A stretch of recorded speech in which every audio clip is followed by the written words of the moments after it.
내일 우리 시장의 힌트, 오늘 밤 뉴욕에서 찾아보시죠. 마켓 디너 진행의 조민재입니다. 오늘 우리 시장 한마디로 제가 평을 좀 하자면요. 시장, 진작에 이렇게 할 수 있었잖아. 다시 한번 좀 정상화가 뒤늦게 되어가고 있는 시장입니다. 첫 번째로는 이 삼성전자가 오랜만에 4% 가까이 가주는데 다른 시장에서 급락이 나오지가 않았습니다. 오히려 코스닥 중소형주단도 같이 가주는 온기가 전반적으로 퍼지는 시장이 관측이 됐고요. 양 시장 모두 이 지수를 떠나서 상승 종목 수가 하락 종목 수 대비 월등히 많았습니다. 지난 5, 6월 달에 극심한 쏠림 장세와는 정반대가 되는 그림이 펼쳐지고 있는 거겠죠? 그리고요, 우리가 그간 참 고생을 많이 하게 만들었던 주범, 이 레버리지 거래대금이요, 드디어 40분의 1 토막이 났습니다. 확실히 레버리지 2차 보완책, 굉장히 강경한 대책이 나온 이후로 시장이 다시 한번 제자리를 찾아가고 있는 느낌인데 그동안의 주범이 드디어 이 레버리지였다는 점이 다시 한번 뚜렷해지는 그런 대목이 아닐 수가 없겠죠.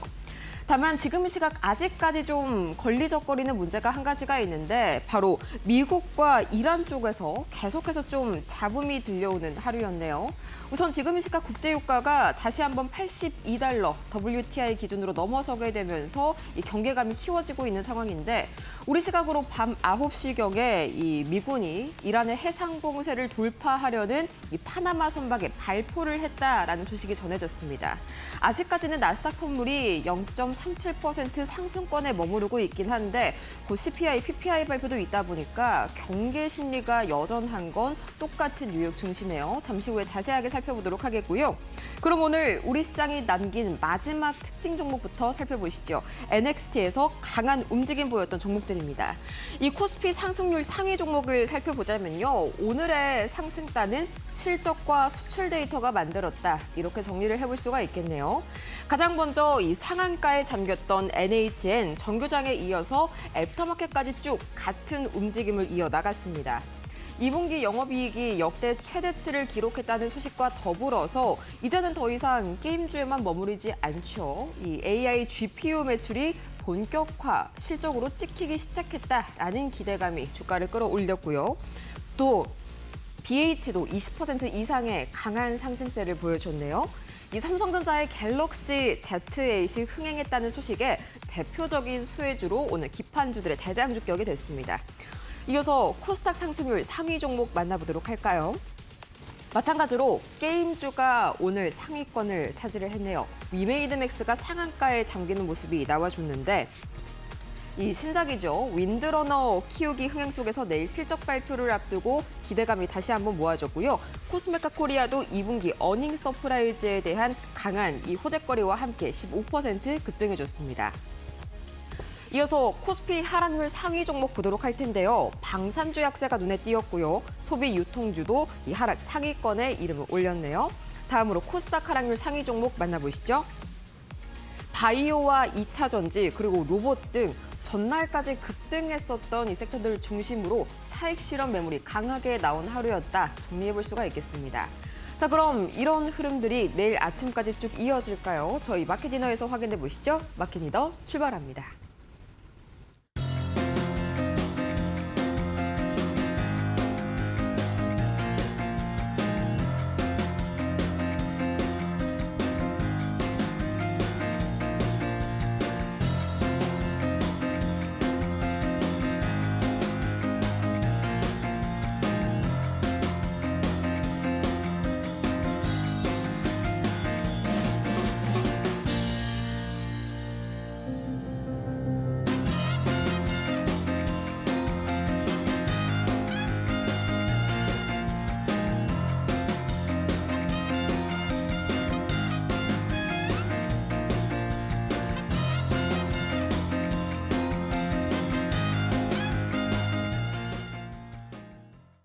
뉴욕 증시도 그렇고요. 우리 증시도 그렇고 활발하게 순환매가 돌고 있습니다. 드디어 시장이 좀 이래야지 하는 느낌이 드네요. 자, 이렇게 무난하게 흘러가는 오늘 시장 속에서 이 내일장을 다시 한번 그려주실 저희 정필승 파트너님 옆에 나와 계십니다. 기준봉과 사는 남자시죠. 어서 오세요. 네, 안녕하십니까. 네. 필승 파트너님. 일단은 오늘 시장 저는 좀 나쁘지 않게 봤었는데요. 네. 오늘도 상당히 또 히든주들이랑 공략주들이 엄청난 퍼포먼스를 보여줬더라고요. 간단하게 한번 자랑 타임 좀 가져볼까요? 네, 뭐 자랑이라고, 뭐 자랑 잠깐 하도록 하겠습니다. 제가 잠깐 좀 해드리자면요. 네. 지난주에 공략주였죠. 이 원익이 벌써 12% 상승이 나왔고요. 지난 네. 금요일에 PNX 로보틱스 이 친구가 어제 급등해가지고 벌써 23% 상승이 나왔어요. 네, 맞아요. 시장이 정상화가 되니까 더더욱 훨훨 날아가는 그런 공략주들이네요. 네, 일단 뭐 제가 최근에 좀 상승을 했던 종목들 대부분이 이제 기준봉을 그리고 수급, 그러니까 압도적인 거래량이 들어온 종목들의 하방과 그다음에 종가를 기준으로 해가지고 좀 매매를 하는 그런 걸 조금 이제 최근에 기준봉 매매라고 해서 제가 많이 말씀드리고, 이거는 제가 이데일리에 오고 나서부터 지금 계속 얘기를 하고 있습니다. 작년부터 계속 말씀을 드리고 있고 실질적으로 보여드리고 있는데, 잠깐 뭐 좀 말씀을 드릴까요? 네. 원익 같은 경우에는 뭐 대략 한 12% 정도 올라갔고, 그다음에 TMC가 있습니다. 지난주 히든 종목이었는데요. 그거 다음날 바로 갭상승이 났어요. 바로 네. 그냥 갭상승으로 올라가가지고 목표가를 그냥 그대로 돌파를 했어요. 좀 아깝긴 하지만 어찌됐든 이제 그게 이제 여러분들께 알려드리는 건 뭐냐면, 수급이 들어온 게 정말 강한 거예요. 그러니까 일부러 세력이 돈을 쓰는 게 아니기 때문에 그런 부분들. 그다음에 뭐 PNS 로보틱스 같은 경우에도 하루 조정 주고 바로 그 다음날 23% 급등 이런 게 나왔는데요. 그런 게 이제 철저하게 기준봉 매매니까 좀 이따 또 한 번 더 말씀드리도록 하겠습니다. 네, 저희 기준봉 매매의 달인이시죠. 특히나 이렇게 수급이 왔다 갔다 하는 시장에서 이 기준봉 매매가 굉장히 강한 퍼포먼스를 보여줄 수 있지 않을까 싶습니다. 잠시 뒤에 뒤에서 차트 보면서 이 실제 사례 한번 대입을 해보시면 좋을 것 같고요. 그러면은 이 넘어가기에 앞서서 오늘 시장 좀 간략하게 어떻게 보셨는지, 아까 또 저희 방송 들어오기 전에 잠깐 이야기를 나눴었는데 네. 좀 뇌리에 박히는 그런 말들이 많더라고요. 네. 오늘 시장 좀 어떻게 보셨어요, 간단히? 네, 뭐 오늘 시장 뭐 한마디로 보면은 이게 정상이다 라는 거라고 좀 볼 수가 있을 것 같습니다. 일단 뭐 그동안 너무나도 말도 안 되는 변동성을 보여줬었는데, 이제 최근에 지난주 후반부터 해서 최근 이제 순환매가 계속 들어오고, 그다음에 삼성전자가 올라가 주더라도 그런 수급들이 한쪽으로 치우치지 않고 쏠림 없이 전방위적으로 수급이 현재 들어가고 있는 모습들. 그다음에 이제 삼성전자나 SK 하이닉스가 올라가지만 거래 대금이 폭락 그렇게 많이 들어오지 않는다. 그런 네. 대신에 그 부분이 코스닥으로 현재 들어가고 있다. 이런 부분들이 조금 좋은 의미였습니다. 그래서 최근에 뭐 5월 27일 이후 단일 종목 레버리지 ETF가 상장된 이후부터 지금까지 거의 한 2달 반 정도 만에 제가 봤을 때는 오늘 어제 이런 시장이 가장 좋은 시장이 아니었나라고 생각을 하고요. 확실한 수급 쏠림으로 인한 시장의 변동성이었기 때문에 아직까지 좀 늦지 않았다. 우리는 끝까지 한번 가보자라고 말씀드리고 싶습니다. 네, 그동안은 좀 레버리지가 미꾸라지처럼 좀 장난질을 치는 시장이었다면은 이제 그런 부분들이 좀 많이 줄어들었잖아요. 거래대금도 거의 씨가 말랐고요. 네. 그런 측면에서 이제 진정하게 시장의 정상화를 여러분께서 다시 한번 누리셔야 된다고 생각이 듭니다. 자, 그러면은 내일장의 전략 알아보려면은 우리 시장이 남긴 마지막 힌트 한번 자세하게 살펴봐야겠죠. 오늘 NXT 특징주 보도록 하겠습니다. 삼성전자 오늘 엘터마켓에서도 정규장이랑 비슷한 흐름들이 쭉 이어졌는데 이건 알겠어요. 반도체 수출 데이터가 잘 나와서 일단 잘 가졌다. 이건 알겠는데 왜 하필 하이닉스보다는 삼성전자가 강하게 움직였을까요? 일단은 제가 이제 판단했을 때 최근에 뭐 그렇습니다. 뭐 단일 종목 레버리지 ETF도 뭐 그게 또 문제가 많다 또 얘기가 나오고 그 다음에는 주주 환원을 왜 안 하느냐 뭐 이런 또 얘기가 나오잖아요. 네. 전반적으로 SK 하이닉스 같은 경우에는 뭐 물론 9월 안으로 주주 환원에 대한 계획을 이제 얘기를 하기로 했는데 3분기 안으로. 그러면 이제 다음 달입니다. 다음 달 안으로 어떻게 할 거냐. 근데 이제 대충 시장의 예상치는 SK 하이닉스 같은 경우에는 100조 원 정도 생각하는데 저는 100조 원은 안 될 거라고 생각해요. 제 개인적인 생각은 그렇습니다. 이제는 뭐 50조, 60조 이 정도도 이야기가 나오더라고요. 저는 한 60조 정도로 생각을 하는데 일단 그것도 있고 SK 하이닉스가 또 지금 솔리다임 IPO 메모리 쪽 담당하고 있는 솔리다임을 자회사인데 그거를 네. 지금 상장을 시키려고 하고 있습니다. 근데 지금 문제가 뭐냐면 중복 상장이거든요. 그러니까 우리나라 정책적으로 중복 상장에 대한 규제가 있기 때문에 SK그룹 차원에서 이 중복 상장에 대한 규제를 조금 완화시켜주면 안 되느냐고 현재 정부에 요청한 상태고요. SK가 있고 그 밑에 SK 스퀘어가 있고 그 밑에 또 SK 하이닉스가 있고 그 밑에 또 솔리다임이 생기면 이거 좀 문제 아니겠습니까? 이거를 네. 좀 이해를 잘 못하시는 분들도 계시더라고요. 중복 상장이 사실 우리나라 기업들의 고질적인 문제기는 한데 그쵸. 이게 주가에 뭐 어떤 식으로 악재인지 좀 설명을 좀 쉽게 해주시겠어요? 그러니까 어찌됐든 중복이 되면 지분을 계속적으로 희석이 되는 것도 있고 그다음에 이제 개인 투자자들의 돈을 받아서 또 뭐 한다는 얘기잖아요. 네. 근데 이미 현금이 충분히 확보가 되어 있는 상태인데 굳이 왜 상장을 시키느냐라는 거죠. 왜 굳이 상장을 시키느냐. 이제 상장이라는 것은 어느 정도 현금을 가지고 있긴 하지만 그 이상의 또 부분들이 있을 때 네. 좀 투자자들을 인한 그런 자금을 조금 뭐 얻기 위한 부분도 큰데 SK 하이닉스 같은 경우에는 지금 계속 현금을 창출해내고 있고 그런데 이게 뭐 단순히 뭐 팹을 또 뭐 건설하고 이런 부분도 있겠지만 굳이 중복된 그 또 자회사로 만들어버리는 그러니까 예전에 이제 최태원 회장님께서 네. SK 이노베이션을 또 예전에 중복 상장했을 때 그때 이게 앞으로 더 발전 방향성이 큽니다라고 얘기를 하셨는데 그게 고점이었어요. 예, 그러니까 모르겠습니다. 일단 주주 환원부터 먼저가 아닐까. 좀 먼저가 아닐까라는 좀 생각이 들고요. 삼성전자 같은 경우는 이제 잠깐 SK하이닉스 좀 많이 길어졌는데 네. 삼성전자 같은 경우에는 이제 오늘 왜 강했느냐면 전반적으로 그 주주 환원이 100조에서 200조 원 사이인데요. 지금 예상치가 그렇습니다. 그럼 거의 지금 하이닉스 예상하시는 거에 비해서도 뭐 한 3배, 4배 그쵸. 이 정도 되는 거예요? 네, 그리고 이제 평균 9조 원대였어요. 주주환원이. 그럼 10배 수준 이상으로 지금 주주환원 나온다면 배당률로 따지면 배당 수익률이 한 7% 정도 되는 거거든요.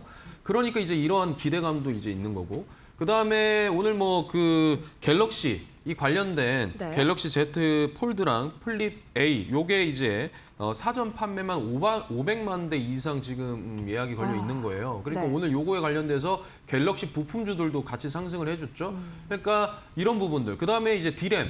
지금 현재도 디램 세계 점유율 1위입니다. 네. 근데 시가총액이 가장 지금 그 시총 대비해 가지고 디램이 지금 전체적으로 글로벌 3위인 이 마이크론보다 4% 정도 지금 싸단 말이에요. 오. 예. 이런 부분도 있고요. 그다음에 낸드 플래시 메모리가 좀 가격이 어느 정도 조금 조금 주춤했다가 갑자기 또 다시 오늘 상승하는 다시 모습. 좀 올라오는 네. 움직임이더라고요. 네, 이런 것들이 이제 실적에 도와준다. 그래서 삼성전자는 제가 과거에도 얘기했지만 SK 하이닉스와 완전 다르다. 왜? 파운드리 있죠. 그다음에 가전에서도 지금 스마트폰 관련돼서 또 사전 예약 엄청났죠. 메모리 반도체 있죠. 그다음에 지금 로보틱스 사업까지 지금 가고 있습니다. 네. 그러니까 이거는 SK 하이닉스랑 좀 비교할 게 아니라 오히려 지금은 삼성전자가 오히려 업사이클 더 상방이 열어놓고 움직일 수 있다라는 부분 말씀을 드릴게요. 이런 부분이 옛날에는 삼성전자의 주가를 잠깐 발목을 잡는 요인이었다면 오히려 세용지마라고 할까요? 네. 이제는 삼성전자에게 좀 플러스가 되고 있네요. 또 이제 파운드리 관련해서도 긍정적인 소식이 좀 이어지고 있다면서요. 네, 뭐 HBM이나 APU 이거 물량에 4나노 요 가동률이 최대치에 달해가지고 5나노 주문도 현재 인도와 중국에서 증가하고 있다 주문량이 이런 부분들로 인한 게 또 있습니다. 그래서 전반적으로 삼성전자 같은 경우에는 제가 이제 과거에도 한번 얘기했지만 횡보하는 게 좋아요. 근데 지금 현재 코스피가 잠깐 차트 한번 살짝 볼까요? 네. 코스피 같은 경우 좀 보게 되면 코스피가 지금 지지난주 금요일에 17%짜리 요 장대 양봉을 만들어 놨잖아요. 그리고 나서 이 중심에서 지금 횡보하고 있어요. 이게 절대 나쁜 게 아니에요. 왜냐하면 우리가 그동안 9천까지 엄청나게 그냥 들어올렸기 때문에 지금 이 자리에서 어느 정도 하방을 어느 정도 바닥을 다진 다음에 지금 횡보하고 있는 구간인데 이게 삼성전자랑 거의 비슷하게 움직이고 주고 있거든요. 그러면 여기서 이제 좀 더 물량을 보고 어느 정도 코스닥으로 순환매가 들어가고 그리고 나서 한번 쉬어주고 반도체가 좀 더 올라갈 확률이 저는 크다라고 보고 있기 때문에 삼성전자 앞으로 계속 여러분들께서 좀 집중을 하셨으면 좋겠습니다. 네, 좋습니다. 한마디로 좀 4가지 정도로 정리를 해볼 수가 있겠네요. 일단은 갤럭시 Z8 사전 판매가 상당히 잘 이루어졌고요. 거기에다가 주주 환원 기대감, 하이닉스에 비해서 엄청난 규모의 주주 환원이 이루어질 것이란 기대감이 주가를 끌어올렸습니다. 그 이외에도 파운드리 쪽에서도 계속해서 호재가 나와주고 있고요. 지금 삼성이 D램 점유율이 1위인데도 불구하고 가격적으로는 3위 이 마이크론보다도 훨씬 싼 구간에 있다라는 점이 오늘 삼성전자의 주가를 끌어올린 요인이네요. 뭔가 단기에 끝나지 않고 중기적인 호흡으로 이어질 수 있을 만한 호재들이었습니다. 자, 그러면은 이번에는 두 번째 종목으로 한번 넘어가 볼까요? 전력 설비 이쪽도 이제 이번 주 들어서 또 다시 한번 강한 흐름 보여주고 있죠. 네. 특히나 일진전기 실적 발표가 있었나요? 상당히 좀 좋은 움직임 보여줬네요. 네, 오늘 장 끝나고 나서 그 2분기 실적 발표가 있었습니다. 영업이익이 720억. 네. 그래서 상반기 지금 역대 최대 실적을 달성을 했고요. 수주 잔고만 현재 19억 4천만 달러로서 해외 비중이 약 76% 정도 차지를 하고 있습니다. 네. 이것은 현재 이제 유럽에서 신재생 에너지에 대한 투자와 그다음에 미국발 그 노후화된 전력망 네. 이 부분에 대한 그 인프라 교체 그리고 이제 우리나라에서 이제 전반적으로 또 글로벌적으로 AI 데이터 센터에 대한 건설 이런 부분들이 맞물리면서 전력 설비와 전선이 일단 올라오는 모습이고요. 제가 이제 여러분들께 이제 항상 많이 말씀을 드렸던 게 반도체 다음에는 전력 설비다라고 말씀을 드렸던 이유가 그쵸. 바로 병목입니다. 병목. 그러니까 AI 데이터 센터의 최대 병목은 전력이에요.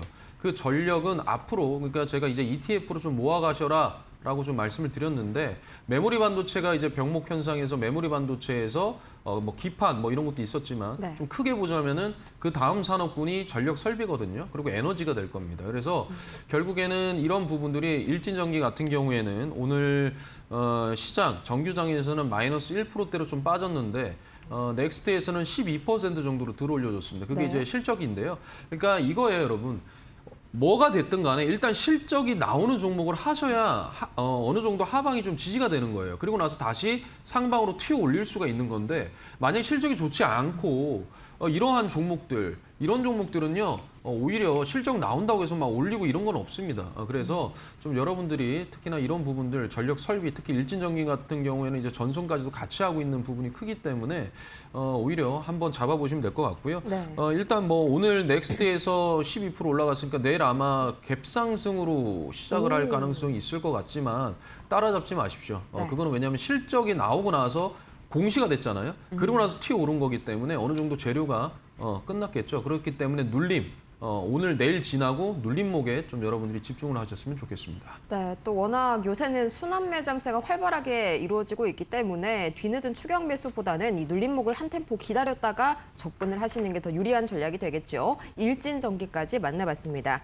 이렇게 오늘 장의 마지막 단서까지 NXT 통해서 만나봤고요. 이제는 시장의 힌트를 한번 열어보도록 할게요. 내일 장의 판을 흔들 2가지 이슈 중에 첫 번째 이슈 바로 열어보시죠. 네, 프리미엄 붙은 MLCC 공급난이 본격화가 되고 있다. 이 MLCC의 공급 부족이 심화되면서 일부 고객들이요 기존 가격의 2~3배 프리미엄을 지급하고 있다라는 뉴스가 오늘 또 MLCC를 끌어올렸습니다. 특히나 코칩 같은 경우에는 상한가에 잠기기도 했었죠. 과연 MLCC 지금 수급이 또 새롭게 포착이 되고 있다고 하는데 어떤 신호가 그 이후에 이어질지 자세하게 한번 파헤쳐 보도록 할게요. 파트너님, 이 NLCC에서 또 새로운 수급 관련 시그널이 포착이 되고 있다고요?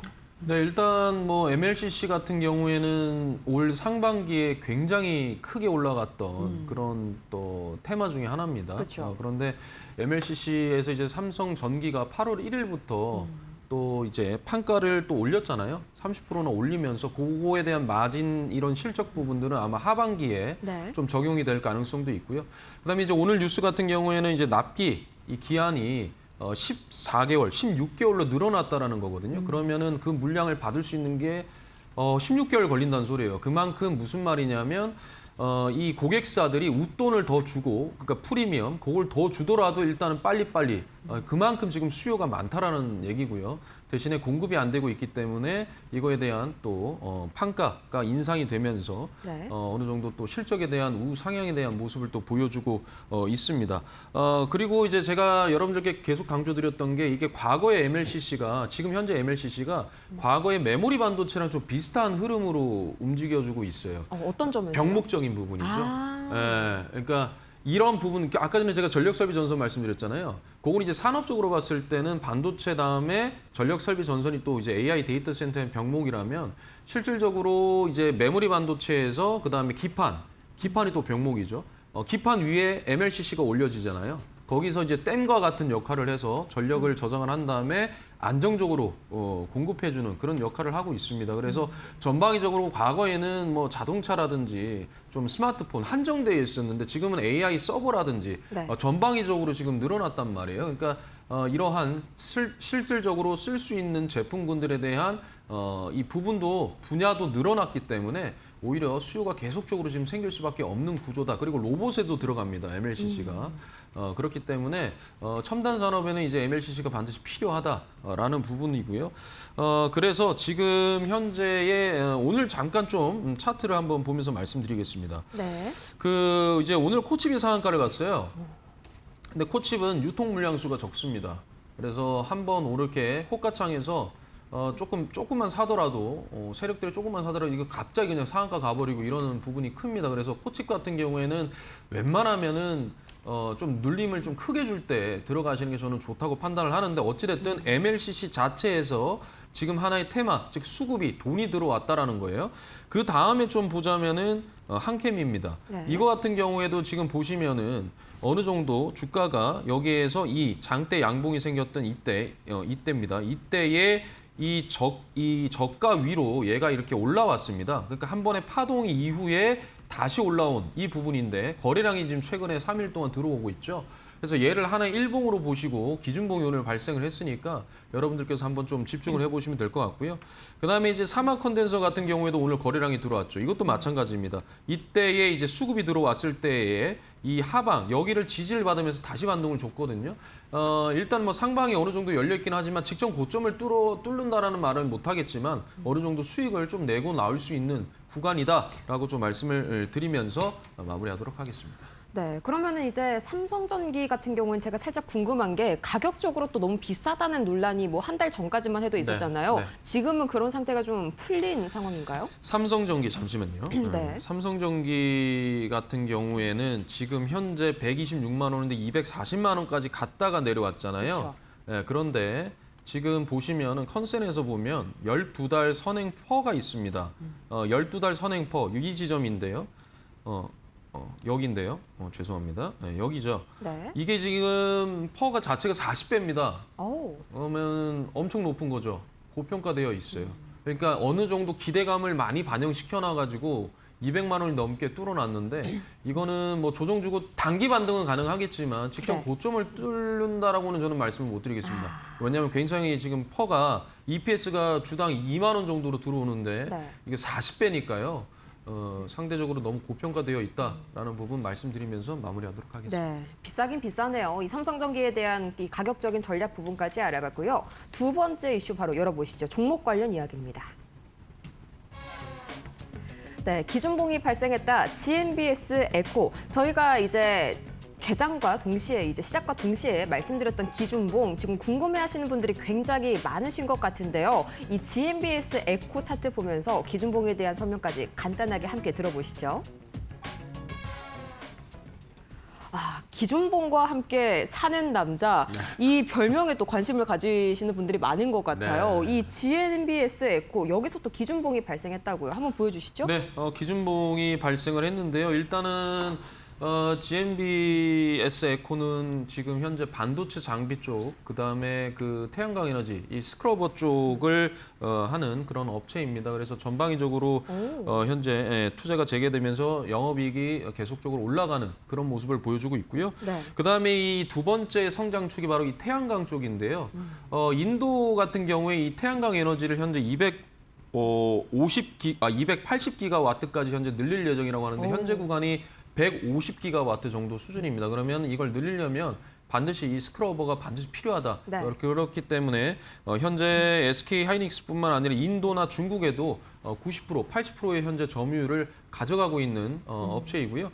그다음에 이제 중요한 게 바로 밸류에이션입니다. 요거는 제가 조금 보면서 말씀을 드릴게요. 지금 현재 차트 보면서 말씀드리겠습니다. 지금 현재 이게 지금 아까 전에 제가 삼성 전기도 말씀드렸지만 네. 12개월 선행 퍼가 5배밖에 안 돼요. 굉장히 저평가되어 있는 부분입니다. 주당 순이익 대비. 그렇다면 현재 EPS가 780원입니다. 대략 800원 잡고 5배를 곱하면 얼마일까요? 4,000원이죠. 4,000원. 그러면 지금 현재 적정 가치 정도로 올라온 거고요. 그 다음에 보시면은 제가 이 영업이익 같은 부분도 지금 이제 계속적으로 올라오고 있는 부분인데요. 더 중요한 것은 바로 이 부분입니다. BPS적인 부분인데 네. 이 BPS가 현재 4,000원. 아까 제가 말씀드렸죠. 그 아까 주당 순이익 곱하기 12개월 선행 퍼 곱하니까 4,000원이었잖아요. 네. 그럼 여기에서 이게 지금 BPS가 4,000원, 4,000원이 뭐예요? 바닥인 거죠, 얘는 진짜 4,000원이 바닥인 거예요. 그러면 지금 바닥 따지고 4,000원, 4,000원 이 구간인데 바닥 따지고 정확하게 올라오고 있죠.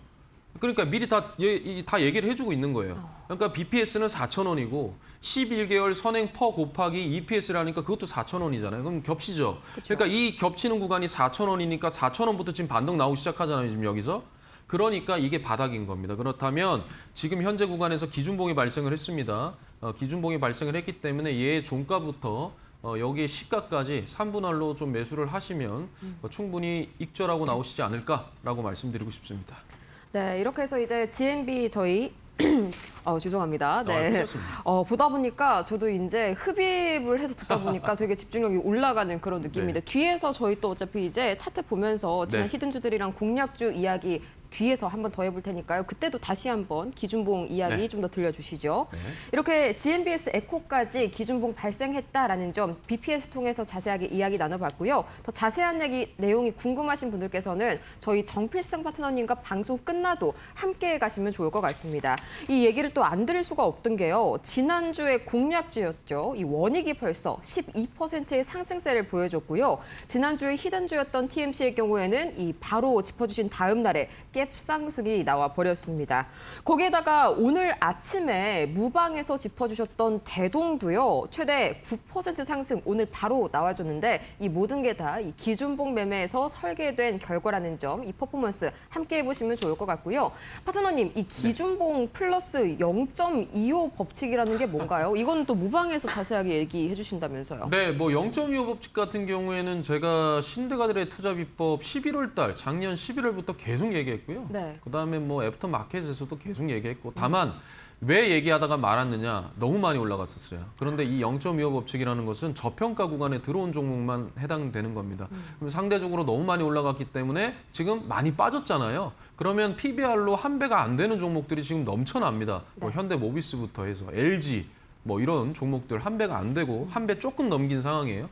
이런 종목들이 오히려 지금 현재 바닥 구간에서 아까 보셨다시피 PBR적인 부분, 그다음에 12개월 선행 퍼 이 부분으로 봤을 때 완벽하게 바닥을 다지고 지금 반등을 주고 있기 때문에 이런 종목들을 좀 크게 구간을 0.25로 나눠서 분할로 매수하면 된다. 그래서 한번 끌고 갈 수 있다라고 말씀을 드린 거고요. 그거를 아침 무방에서 기준봉과 함께 현재 말씀을 드리고 있습니다. 네, 매일 오전 8시 10분마다 출근길에 함께 해보시면 좋을 것 같고요. 또 다음 히든주, 다음 공략주의 매매 타점이 궁금하다. 그리고 내일 일진전기 계속해서 대응 함께 해보고 싶다 하시는 분들께서는 저희 문자 메시지로 공부방 방법 자세하게 안내 도와드리겠습니다.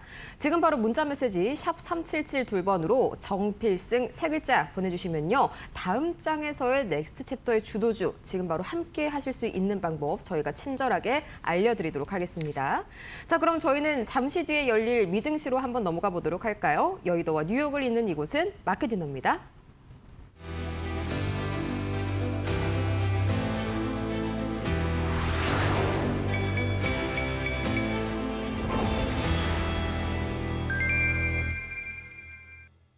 지금 이 시각 뉴욕 증시 개장 약 1분 30초 전입니다. 지금 바로 원자재 상황부터 체크해 보시죠.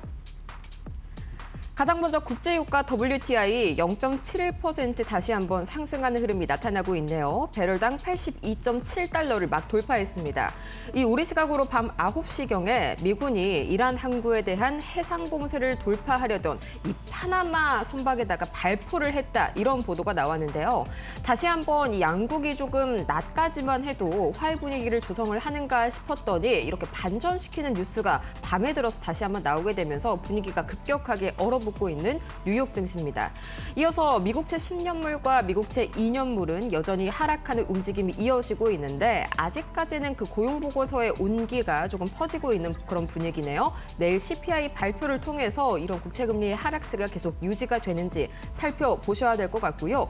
금 가격은 다시 한번 0.66% 상승하는 분위기입니다. 워낙 미국과 이란 사이에서 엎치락뒤치락하는 내용들의 뉴스들이 오늘 많이 나왔기 때문에 원자재 역시 일정한 방향성을 가리키기보다는 일제히 혼조세를 보이고 있는 움직임이네요. 비트코인 0.52% 다시 한번 상승하면서 64,000달러 선 돌파했습니다.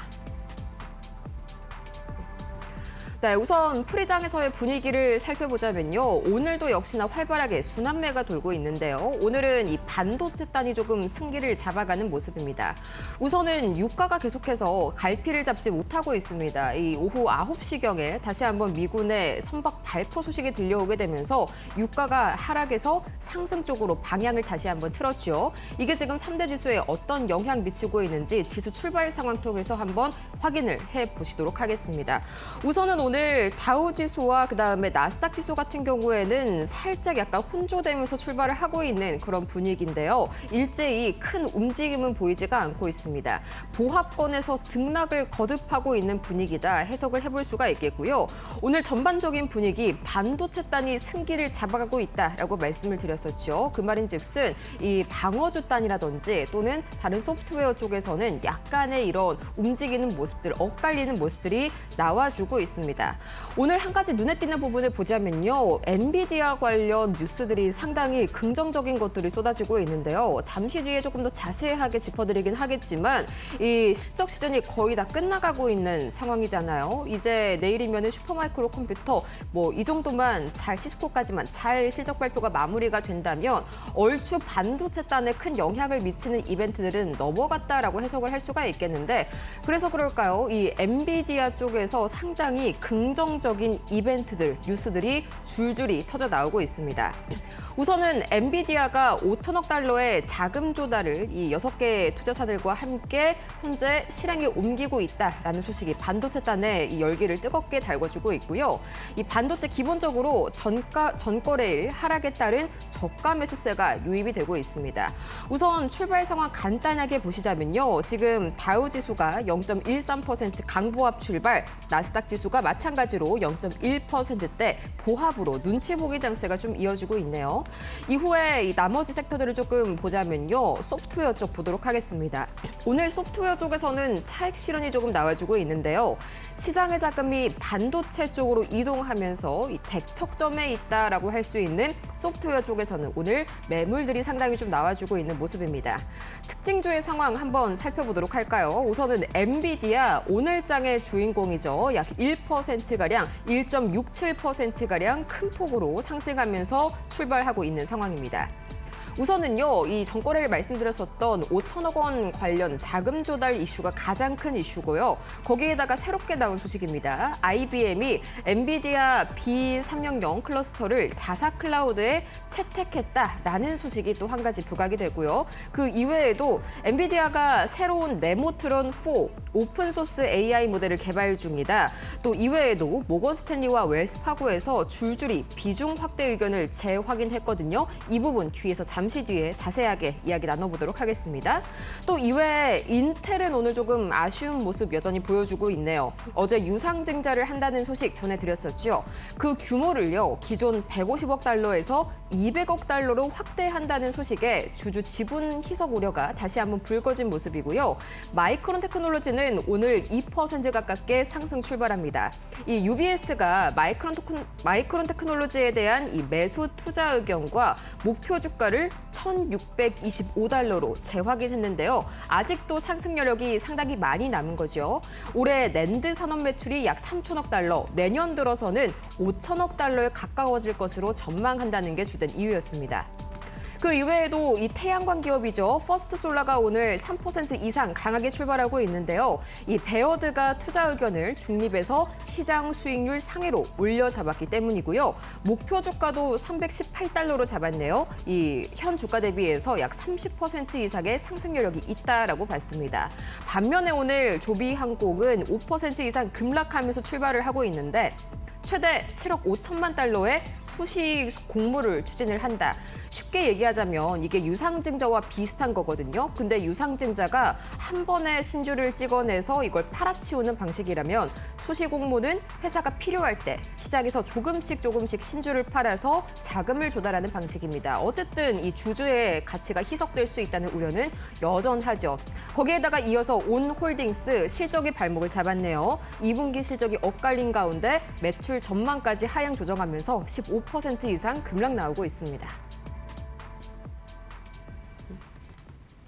네, 이렇게 해서 오늘 뉴욕 증시 출발 상황 살펴봤고요. 엔비디아에 대한 더 자세한 이야기 뒤에 글로벌 이슈 브리핑에서 이어가 보시죠.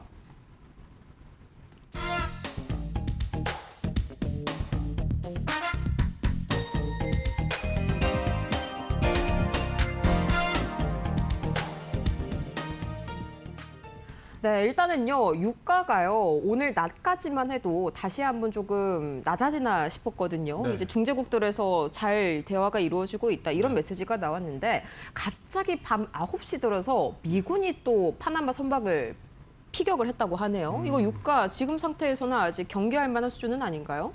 일단 뭐 지금 몇 번째 협상과 몇 번째 뭐 파키스탄 중재국이 또 나서가지고 얘기가 나오고 아까 전만 해도 파키스탄에서 미국과 이란이 호르무즈 해협에 대한 협상이 어느 정도 될 것이다라고는 또 소셜 미디어에서도 얘기가 나오고. 그렇죠. 국방장관이 또 그렇게 네. 얘기했잖아요. 그러니까 이게 끝날 때까지 끝난 게 아닙니다. 그러니까 이거는 뭐 계속 이것도 어떻게 보면 노이즈거든요. 그러니까 끝날 때까지 끝난 게 아니기 때문에 뭔가 정확하게 호르무즈 해협에 대한 부분들, 그 다음에 뭐 지금 어떻게 보면 전쟁을 통해 가지고 현재 이란이 요구하는 것도 있잖아요. 그런 것도 있고, 그 다음에 또 트럼프 대통령도 열 받아서 그럼 우리도 전쟁 배상금 받아야 된다, 이렇게 지금 나오고 있잖아요. 그러니까 이런 부분들 속에서 사실은 노이즈고요. 일단 뭐 방금 9시에 나왔던 부분은 일단 유가가 엄청 튀기에는 뭐 그렇게 큰 뭐 그 부분은 아닌 것 같고요. 만약에 이걸 통해 가지고 또 이란이 또 뭐 어떤 또 다른 행동이 나온다거나 이렇게 된다면은 간밤에 또 유가가 또 튈 수 있겠죠.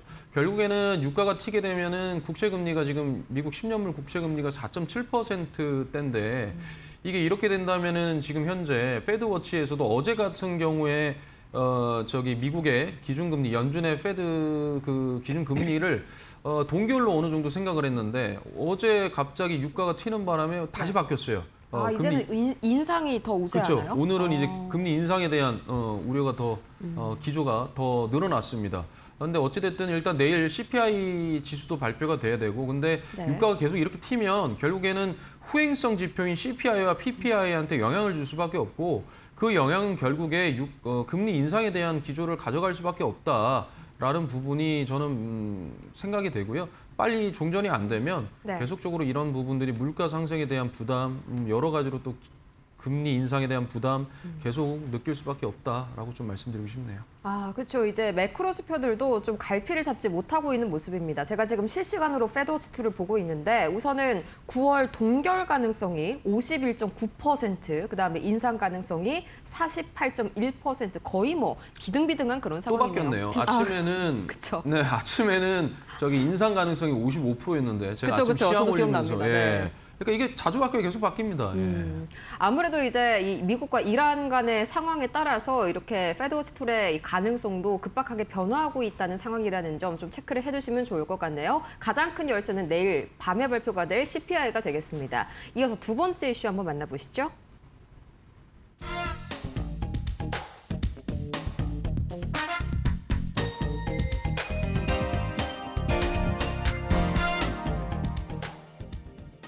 엔비디아가 이제 월가 큰 손들이랑 좀 손을 잡고 우리 돈으로 700조 원이 넘는 그런 자금 조달이죠. 네. 이거 풀을 만들겠다라고 했는데 저는 딱 봤을 때 이거 순환 출자 아닌가 이런 좀 걱정이 있었거든요. 근데 네. 지금 월가에서는 뭐 반응이 좋은 것 같네요. 그러니까 이게 월가가 또 경계를 해야 된다라고 얘기를 하고 네. 또 월가가 금융권이 또 직접 나섰습니다. 그러니까 이 말은 결국에는 하나죠. AI에 대한 본질은 좋다라는 겁니다. 그리고 실질적으로 수익성을 봤고요. 우리가 그 아마존이라든지 메타라든지 알파벳, 특히 알파벳이라든지 마이크로소프트라든지 전방위적으로 이 AI에 대한 클라우드와 관련된 이런 부분에 대해서 실질적으로 수익성을 계속 보여주고 있고, 네. 그다음에 그에 따라서 KPX 설비 투자 지출, 자본 지출도 이제 늘어나는데 그 우려가 사실 시장에서는 너네 너무 과하게 지출하는 거 아니야?라고 하면서 또 증시에서 또 시간에서 밀고 막 이랬잖아요. 근데 보세요, 결국에는 월가에서 직접 나서서 금융원에서 엔비디아 손 잡고 뭔가 또 하려고 하고 있습니다. 근데 네. 중요한 거는 아직까지 이게 최종 단계로 아직 확정된 건 아니에요.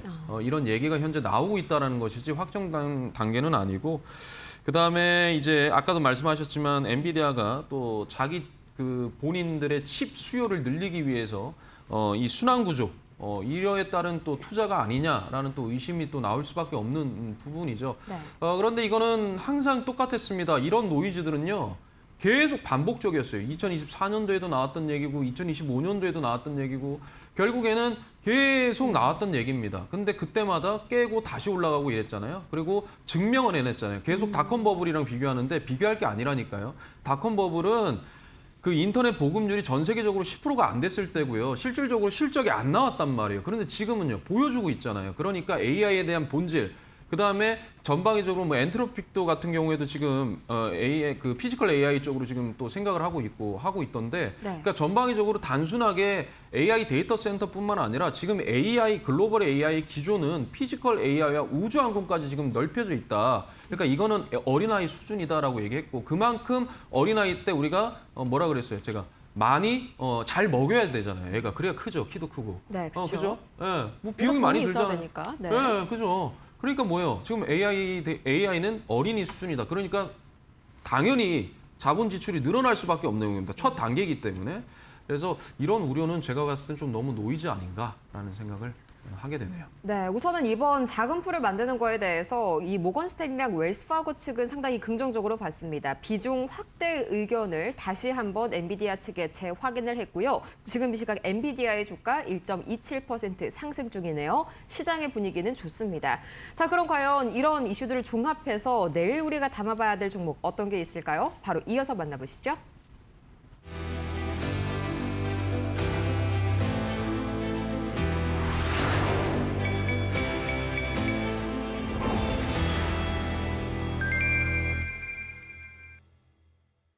네, 파트너님. 그래서요, 이 내일장에서는 우리 어떤 종목을 좀 살펴봐야 될까요? 내일장 공략주. 내일장은 첫 번째로 빗셈전자입니다. 빗셈전자요? 네, 빗셈전자고요.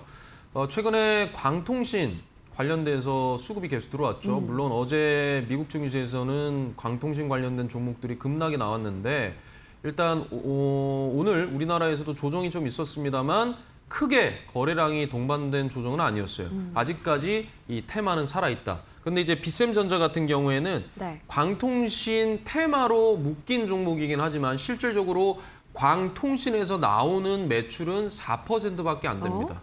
안 돼요. 네. 예, 그 거의 이제 네트워크 관련된 부분이라 특히 거의 대부분의 실적은 방산에서 나오거든요.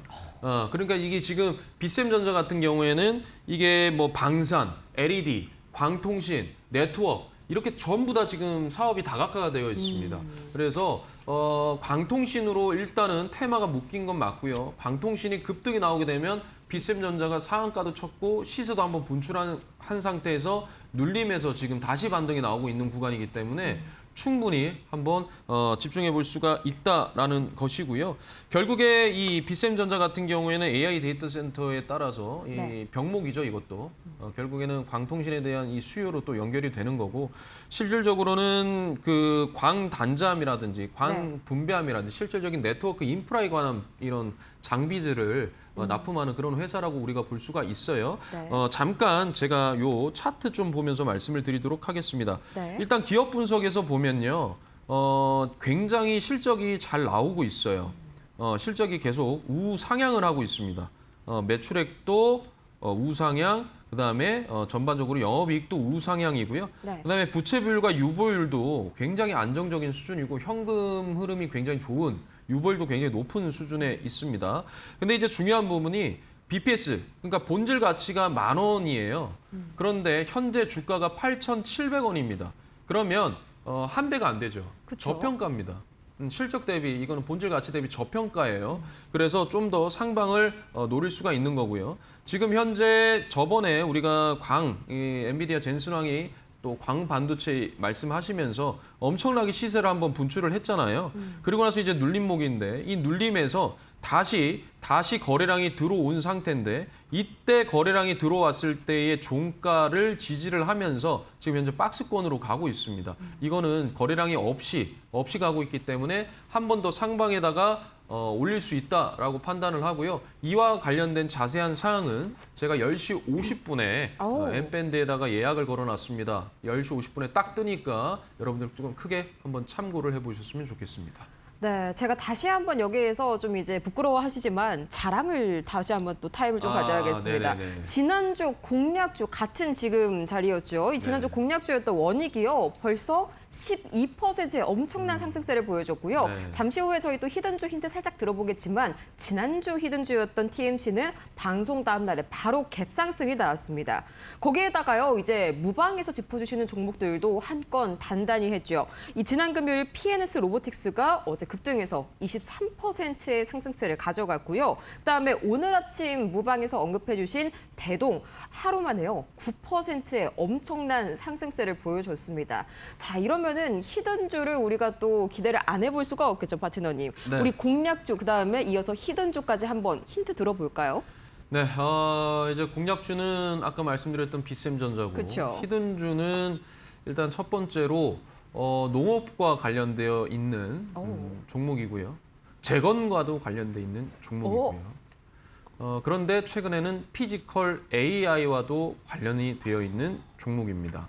그리고 실적 그리고 본질 가치 대비 저평가되어 있는 종목입니다. 네, 요거는 제가 한번 언급을 한번 오늘 중에도 한 적이 있어요. 저도 한 것 같은데요. 네, 네. 있는데 요게 살아 있더라고요. 아. 추세도 살아 있고 거래량도 뭐 어느 정도 들어와서 연속적으로 좀 들어온 것들은 우리가 좀 강하다라고 볼 수가 있습니다. 수급이 연속적으로 들어온다. 거래량이 연속적으로 뿜어져 나온다는 것은 굉장히 네. 강한 신호거든요.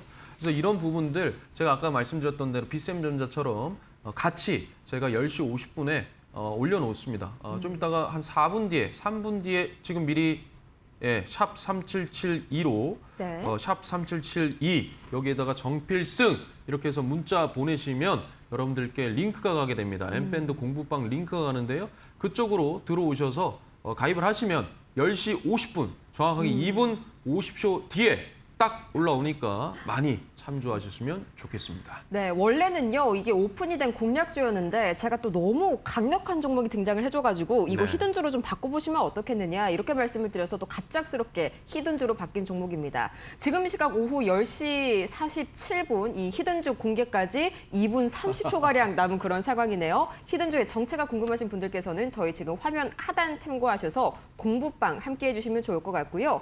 이어서 이제 매일 아침마다 함께 해주시는 공개 방송 여기에서도 이제 타점이 제대로 나온 종목들이 오늘도 쏟아져서 나왔었죠. 계속해서 함께하고 싶으신 분들께서는 오전 8시 10분 가장 먼저 저희 함께 해주십니다. 필승 파트너님의 공개 방송 함께 참여해 주시면 좋을 것 같고요.